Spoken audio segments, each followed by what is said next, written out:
Hello दोस्तों, एक बार फिर से दी ज्ञान आध्यात्मिक चैनल पर आपका स्वागत है, जहां पर हम बात करेंगे एक प्रसिद्ध संत जो आज जेल में हैं, जिनका नाम है जगत गुरु तत्वदर्शी संत रामपाल जी महाराज। इस आर्टिकल के माध्यम से हम जानेंगे कि संत रामपाल जी महाराज की लेटेस्ट न्यूज़, संत रामपाल जी महाराज की कहानी क्या है, संत रामपाल जी जेल में क्यों हैं और जेल से कब रिहा होंगे।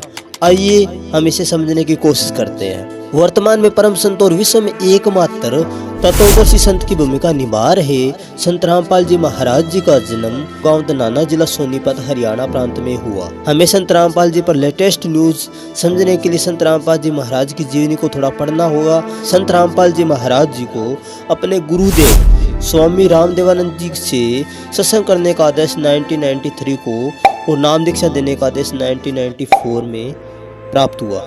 भक्ति मार्ग और सत्संग में व्यस्तता के चलते संत रामपाल जी ने अपनी नौकरी से इस्तीफा भी दे दिया।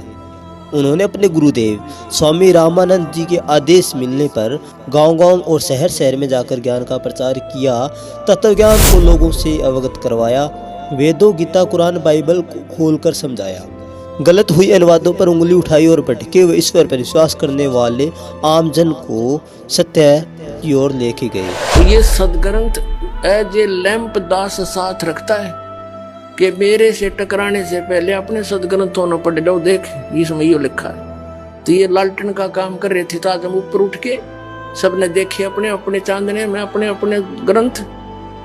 दास ने झूठ बोलने की क्या जरूरत है, झूठे तो पहले हम दे रहे थे। ये एक पॉइंट भी को कच्चा सिद्ध कर दियो, उसी दिन संताई त्याग दूंगा। कोई बात। आस्थावान भटके लोगों को पूर्ण परमात्मा से अवगत कराया। विरोध तब शुरू हुआ जब ज्ञानहीन नकली संतों के अनुयायी ज्ञान समझकर संत रामपाल जी की शरण में आने लगे। तब अपनी दुकान बंद होती देख उन ज्ञानहीन संतों ने संत रामपाल जी का ज्ञान गलत बताकर उंगली उठाना शुरू कर दिया। संत रामपाल जी का मिशन कभी नहीं रुका, बल्कि दिनों दिन तत्व ज्ञान से प्रभावित होकर उनके अनुयायी बढ़ते गए, क्योंकि गीता अध्याय 17 श्लोक 23 में वर्णित है, ओम तत्सत इति निर्देश ब्रह्मण्य त्रिविधय श्रमित के अनुसार संत रामपाल जी 3 बार में नाम दीक्षा की प्रक्रिया पूरी करते हैं। सन 1994 से सन 1998 तक घूमकर सत्संग किया और ज्ञान को समझाया। उनके अनुयायी दिन प्रतिदिन बढ़ते गए और ज्ञानहीन आचार्यों और ऋषियों पंडितों के विरोध भी बढ़ते चले गए। सत्य परेशान हो सकता है, लेकिन पराजित नहीं। संत रामपाल जी जेल से कब रिहा होंगे। संत रामपाल जी ने किसी प्रकार का दबाव या सरकार की जी हजूरी करना और सत्य से समझौता करना कभी सही नहीं समझा। उन पर बनाए गए सभी मुकदमे झूठे हैं और बेवजह तंग किया जा रहा है। वहीं रामपाल ने पूरे प्रकरण की सीबीआई से जांच कराने की मांग की है।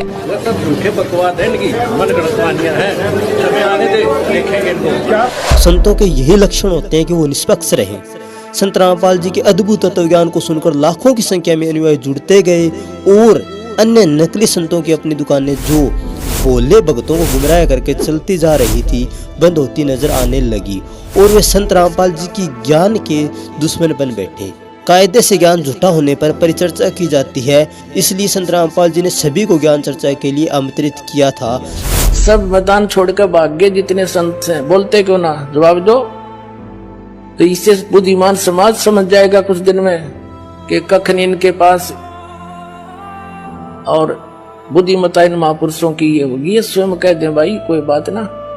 देखो वही सदग्रंथ है जिनको मानते थे, उन्हीं में प्रमाण दास ने दे दी। ये सच्चाई है तो इन्होंने भी कहना चाहिए इस बात को, और कोई इसमें हार जीत नहीं हुआ करती।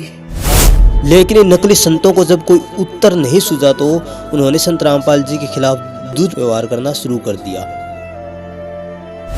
कुछ ऐसे सवाल जिनका जवाब आज हम आपके सामने ला रहे हैं। आखिर क्रोथा कांड का सच क्या है?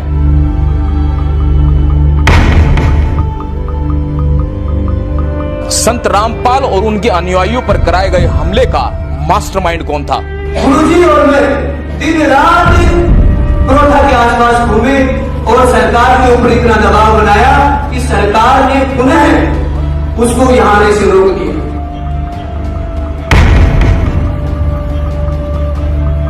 सतलोक आश्रम पर हमला होता रहा और पुलिस क्यों सिर्फ देखती रही?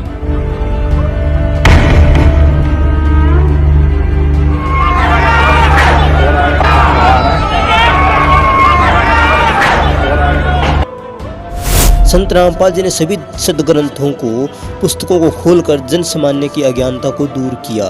सच को सच और झूठ को झूठ कहने का अदम्य साहस रखने वाले परम संत रामपाल जी ने धर्म ग्रंथों के साथ साथ एक ऐसी पुस्तक का सच सामने लाया जो सभी घरों में आदर के साथ रखी और पढ़ी जाती है।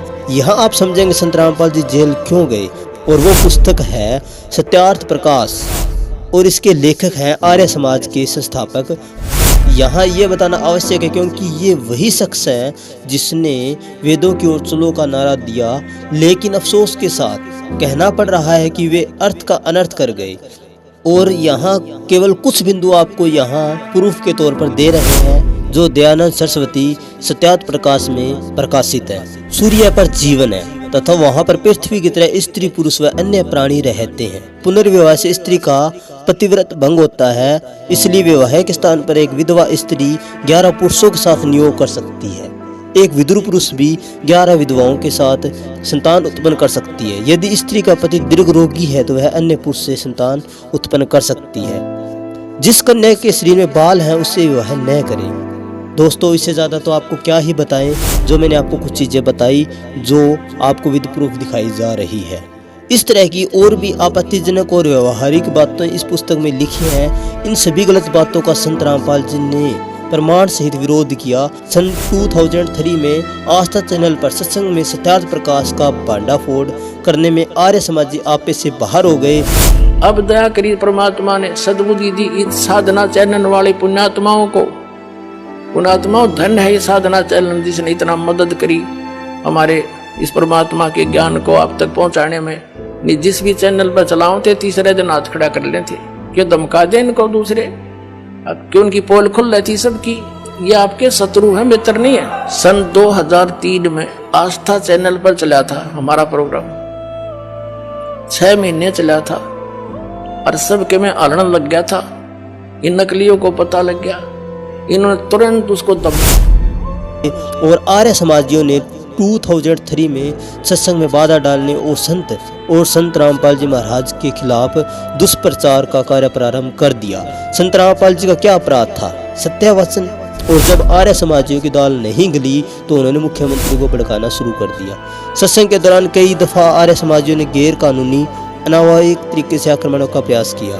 ऐसे ही सत्संग के आयोजन पर 12 जुलाई 2006 को आर्य समाजियों ने मौका पाकर क्रोथा आश्रम पर हजारों की संख्या में आक्रमण कर साथ ही कई गंदे और झूठे आरोप संत रामपाल जी पर लगाए और उनके खिलाफ केस दर्ज किया। लेकिन वो तो अपनी सोची समझी साजिश के तहत आए थे। अगले दिन धारा 144 लगाई और अनुयायियों सहित संत रामपाल जी को गिरफ्तार कर लिया गया। आश्रम के और संत रामपाल जी के बारे में दुष्प्रचार किया गया। ये वर्ष 2006 की घटना है। उस वर्ष संत रामपाल जी ने 19 नवंबर पुलिस को आत्मसमर्पण किया। संत रामपाल जी महाराज का अपराध क्या था? कुछ भी नहीं। सत्यवचन करना अपराध नहीं है। साथ ही कोर्ट ने पुलिस से जब आपत्तिजनक सामग्री कोर्ट में देने को कही तो पुलिस स्वाभाविक रूप से नाकाम रही और ये सभी बातें बेबुनियाद साबित हुई। डीजी पुलिस हरियाणा और इंटेलिजेंस ब्यूरो की रिपोर्ट के अनुसार आश्रम में कोई भी अवैध गतिविधि नहीं पाई गई। आईबी की रिपोर्ट के अनुसार संत रामपाल जी और उनके अनुयायियों के साथ कुछ जजों के अन्याय की बातें भी सामने आई थी, लेकिन न्याय में देरी की जा रही है क्योंकि उनकी साजिश यही थी कि बिना सोचे समझे धाराएं लगाएं, क्योंकि नेपाल यानी दूसरे देशों के अनुयायियों पर देशद्रोह का केस कैसे बनता है। संत रामपाल जी जेल से कब रिहा होंगे? तत्वदर्शी संतों के विषय में ये सिद्ध है कि वह स्वयं परमात्मा या परमात्मा के अंश होते हैं। तत्वज्ञान के आगे तो स्वयं श्री कृष्ण भी संत सुदर्शन सुपथ के आगे क्रमबद्ध हुए थे महाभारत में। फिर जिस संत का ज्ञान दहेज मुक्त विवाह है, खुशी खुशी करवा दे, सभी नशे नाम दीक्षा लेते ही छुड़वा दे, मृत्यु में कुछ जीवन दे, वह संत साधारण कभी नहीं माना जा सकता। और संत रामपाल जी महाराज जी द्वारा किए जाने वाले आयोजित भंडारे भी अपने आप में आश्चर्य है।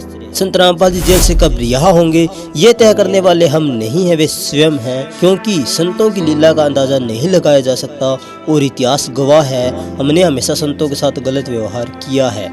फिर वो गुरु अर्जुन देव, गुरु तेग बहादुर, गुरु गोविंद सिंह, मीराबाई या संत ज्ञानेश्वर हो या ईसा मसीह और मोहम्मद रहे हो। और अंत में हमारे हाथ पछतावा रहा। और रही बात तत्वज्ञान की तो तत्वदर्शी संत पूरे विश्व में एक समय में कोई एक ही होता है।